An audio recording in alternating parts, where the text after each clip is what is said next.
Hello, मी मधुरा. नुकताच मी माझ्या YouTube चॅनलवर माझ्या लग्नाचा व्हिडिओ पोस्ट केला. पण लग्नाचा व्हिडिओ बघितल्यानंतर माझे बरेचसे मित्रमैत्रिणी, नातेवाईक यांनी विचारलं, ही अमुक गोष्ट कुठून घेतलीस, तू ती नथ कुठून घेतलीस, तू साडी कुठून घेतलीस, लग्न कुठे झालं, लग्न कसं ठरलं, आणि अशा बऱ्याच गोष्टी विचारल्या गेल्या. मग मी डिसाईड केलं की आपण एखादा व्हिडिओ का नको बनवू, म्हणजे प्रत्येकालाच कळेल की आणि मुळात प्रत्येकाला सोपं जाईल. अगदी 100% मदत नाही झाली, 50% का होईना माझ्या या व्हिडिओ थ्रू मदत होईल. की छोट्या छोट्या गोष्टी असतात. लग्न म्हणजे हे एका गोष्टीचं नसतं. किंवा जसं आपले वडिलोधारी माणसं घरी म्हणतात किंवा पूर्वापार अशी म्हण आली आहे की लग्न करून बघावं आणि घर बांधून बघावं. म्हणजे लग्न ही एक अशी गोष्ट असते, कितीही केली आणि कितीही घेतलं तरी आपली हौस काय संपत नाही. शेवटपर्यंत आपल्याला असं असतं, हे राहिलं ते आणायचं, ते घ्यायचं, हे राहिलं. आणि त्यातल्या त्यात मुलीची बाजू असेल तर सांगायलाच नको. म्हणजे लिटरली असं वाटायला लागतं, मुलगा का नाही. मी हौस तर असते नटायची मोडायची, पण ही तयारी करता करता इतकं थकून जातं आणि मुलगा का नाही हा प्रश्न पडतो. अपार्ट फ्रॉम दॅट, जसं मी म्हटलं की लग्नात खूप छोट्या छोट्या गोष्टी असतात. 1 नाही, 2 नाही, 3 नाही, म्हणजे आपण ठरवत जाऊ किंवा आपण जसं डिसाईड करत जाऊ तशा गोष्टी बाहेर यायला लागतात. अरे हे राहिलं, अरे ते राहिलं, अरे ते राहिलं. तर म्हणून मी आज निर्णय घेतला की आपण एखादा व्हिडिओ बनवूया. तर सुरुवात मला असं वाटतंय की आता माझं लग्न जानेवारीत झालं, पण लग्न ठरलं होतं मागच्या जूनमध्ये. तर लग्न ठरल्यानंतर पहिली गोष्ट येते लग्न करायचं कसं. लग्न करायचं कसं म्हणजे जेव्हा दोन्ही घरची मोठी माणसं बसतात लग्न ठरवायला, तेव्हा लग्न कसं करायचं. पण हे पूर्वी चालायचं की मोठी माणसं म्हणतील तसं लग्न, की आई वडील म्हणतील असं करायचं तर तसं. पण हल्ली आता मुली पण जॉब करतात, मुलं पण जॉब करतात. म्हणजे दोन्हीही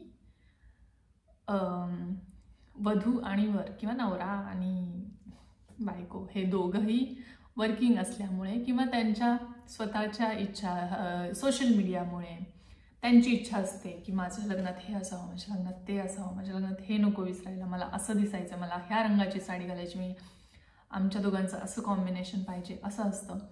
त्यामुळे लग्न ठरवताना मला तर असं वाटतंय हल्ली आईवडिलांपेक्षा मुलगा आणि मुलगीच जास्त ठरवतात. तसंच आमच्याही बाबतीत काहीच झालं. तर लग्न करायचं कसं की हल्ली पूर्वीप्रमाणे जसं की खूप लोकांमध्ये लग्न व्हायचे, पत्रिका वाटल्या जायच्या, 2-2, 3-3 हजार लोक असायचे, ह्या पद्धतीचं एक लग्न, किंवा 400-500 किंवा जे एकदम जवळची लोक असतात त्यांना घेऊन एक लग्न करणं, ही एक पद्धत. किंवा एक अंगणात लग्न करतात ती पद्धत. फॉर एक्झाम्पल की डेस्टिनेशन वेडिंग्स असतात. पण हे प्रत्येकाच्या बजेटप्रमाणे ठरतं की त्याला लग्न कसं करायचं किंवा त्याची इच्छा काय आहे, किंवा एकंदरीत ह्या सगळ्याचा मेळ घालून लग्न होतं. सो आमच्याही बाबतीत असं झालं. आणि म्हणजे माझ्या बाजूची वडीलधारी माणसं आणि त्यांच्या बाजूची वडीलधारी माणसं ह्यांची इच्छा होती की आपण मोठं लग्न करायचं. म्हणजे जसं मी म्हटलं तसं की 1000 माणसं, 2000 माणसं, म्हणजे प्रत्येकजण ह्या लग्नात आलं पाहिजे, प्रत्येक जणाने जेवून ढेकर देऊन गेलं पाहिजे, अशी इच्छा होती. आणि आमची इच्छा होती की अशा लग्नांमध्ये जनरली, म्हणजे जर आपण ॲव्हरेज बघितलं तर अशा लग्नांमध्ये एन्जॉय करायचं राहून जातं. म्हणजे त्या नवरा नवरीची एवढी धावपळ होते. आणि आपल्या महाराष्ट्रीयन वेडिंगमध्ये तर मोस्टली असंच होतं की आपले सगळे विधी एकत्र होतात. त्यात एंगेजमेंट आधी झालेली नसते. मोस्टली हल्ली एंगेजमेंट करतात, पण आम्ही केली नव्हती. त्यामुळे आम्हाला त्या लग्नाच्याच ह्याच्यात एंगेजमेंट करायची होती, साखरपुडा करायचा होता.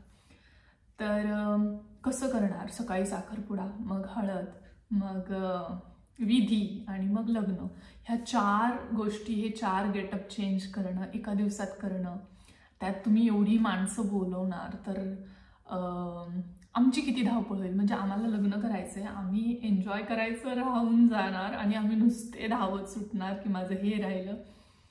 म्हणजे जसं इन जनरली लग्नात होतं की झालं पळा पळा पळा, एक माणूस असतोच. म्हणजे एक कोणतरी आजोबा किंवा एक कोणतरी असा व्यक्ती असतो की तो नवरा नवरीला लिटरली हाकलत असतो, बाज करा हळद, चला आता लग्नाची तयारी करा, वेळेत लग्न लागलं पाहिजे, ही डिमांड असते. त्यामुळे आम्हाला जास्त मोठं लग्न नको होतं. आमची इच्छा होती की आम्ही एन्जॉय केलं पाहिजे. आम्हाला जे तो दिवस खूप महत्त्वाचा असतो, तर तो एक आयुष्यभर लक्षात राहणारा असतो. तर तशा पद्धतीचं आम्हाला लग्न करायचं होतं की ॲव्हरेज लोक असावेत. तिसरी गोष्ट, आता माझी पर्सनल इच्छा होती की आणि माझ्या अंगणामध्ये, म्हणजे माझ्या घराच्या अंगणामध्ये कुठला तरी एक विधी व्हावा. इनफॅक्ट माझी अशी इच्छा होती की माझं लग्नच माझ्या अंगणात व्हावं, पण प्रॅक्टिकली ते इम्पॉसिबल होतं. आणि दुसरी गोष्ट, मी कोकणात काम करत असल्यामुळे कोकणी पद्धतीनुसार अंगणामध्ये लग्न होतात. तर मला ते फार आवडतं की झाडांमध्ये आणि आपल्याच घराच्या अंगणात, म्हणजे ज्या घराच्या अंगणात आपण खेळलेलो असतो, बागडलेला असतो, जिथं आपण बागकाम केलेलं असतं, झाडं लावलेली असतात, अशा अंगणामध्ये का नाही माझं लग्न व्हावं, अशी माझी इच्छा होती. पण नंतर एकंदरीत सारासार विचार केल्यानंतर प्रॅक्टिकली ते इम्पॉसिबल आहे, मॅनेज करणं अवघड आहे हे कळालं. मग ती एक गोष्ट होती. दुसरी गोष्ट की आता आम्हाला म्हणजे आम्ही जिथे राहतो, आमचं जिथे होमटाऊन आहे, तिथे जवळ पाचगणी आणि महाबळेश्वर आहे. सो आमची इच्छा होती की आमच्या दोघांची इच्छा, म्हणजे कुणाची नसणार, म्हणजे प्रत्येकाचीच इच्छा असते की आपलं एक डेस्टिनेशन वेडिंग व्हावं. आणि पण असं होतं की जानेवारीत लग्न करणार आहे, तर फार थंडी असणार आहे आणि महाबळेश्वरला म्हटल्यावर तर बेकार. तरी पण आम्ही तिथले व्हेन्यूज बघितले, पाचगणीचे बघितले, महाबळेश्वरचे बघितले. पाचगणीचे चांगले वाटले, पण खूप लहान लहान होते. जसं मी म्हटलं, इंटिमेट वेडिंग करतात त्या पद्धतीने की ॲव्हरेज 200-300 लोक अटेंड करू शकतील एवढेच. आणि की आपले पाहुणेच 500च्या वर असतात. आणि पाहुण्यांशिवाय लग्न काय, है ना? पाहुणे नसतील तर लग्नाला काय अर्थ आहे का? सो आणि दुसरी गोष्ट, थंडी असल्यामुळे कन्व्हिनियंट नव्हतं. तिसरी गोष्ट, बजेट वाढलं असतं की प्रत्येक गोष्ट ट्रॅव्हलिंग टाईम, घाटामुळे ट्रॅव्हलिंग टाईम, गाड्यांचा खर्च, म्हणजे प्रत्येक गोष्ट वाढली असती. तो एक मुद्दा होता. सो अशा 4-5 डिमांड्स होत्या. म्हणजे आम्हाला सगळंच पाहिजे होतं आणि काय कॅन्सल पण नव्हतं करायचं.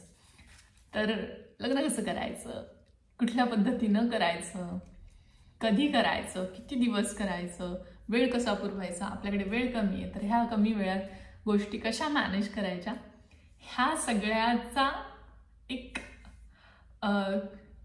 इन्क्लुझिव्ह व्हिडिओ बनवावा असं मला वाटलं.